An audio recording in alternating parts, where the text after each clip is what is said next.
My message is that we'll be watching you.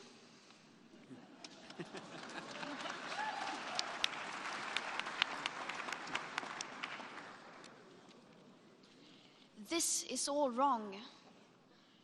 I shouldn't be up here. I should be back in school on the other side of the ocean. Yet you all come to us young people for hope. How dare you? You have stolen my dreams and my childhood with your empty words, and yet I'm one of the lucky ones. People are suffering, people are dying, entire ecosystems are collapsing. We are in the beginning of a mass extinction, and all you can talk about is money and fairy tales of eternal economic growth. How dare you?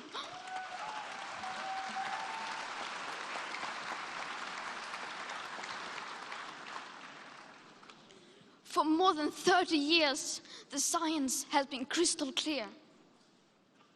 How dare you continue to look away and come here saying that you're doing enough when the politics and solutions needed are still nowhere in sight? You say you hear us and that you understand the urgency. But no matter how sad and angry I am, I do not want to believe that. Because if you really understood the situation and still kept on failing to act, then you would be evil, and that I refuse to believe.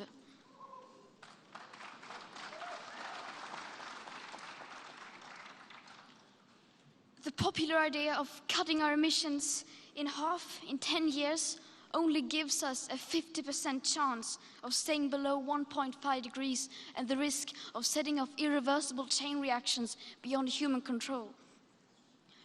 50% may be acceptable to you, but those numbers do not include tipping points, most feedback loops, additional warming hidden by toxic air pollution, or the aspects of equity and climate justice.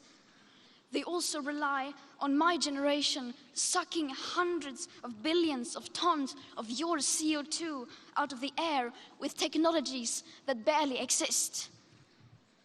So a 50% risk is simply not acceptable to us, we who have to live with the consequences.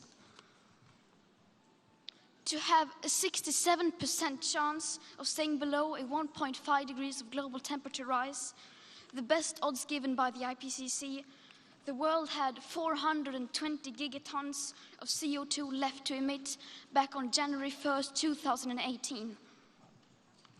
Today, that figure is already down to less than 350 gigatons. How dare you pretend that this can be solved with just business as usual and some technical solutions? With today's emissions levels, that remaining CO2 budget will be entirely gone within less than 8.5 years. There will not be any solutions or plans presented in line with these figures here today, because these numbers are too uncomfortable, and you are still not mature enough to tell it like it is.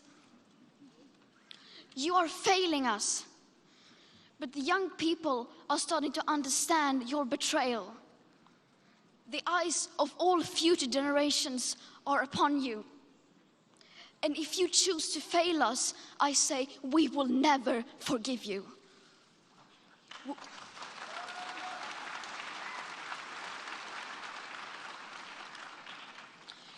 We will not let you get away with this. Right here, right now, is where we draw the line. The world is waking up, and change is coming whether you like it or not. Thank you.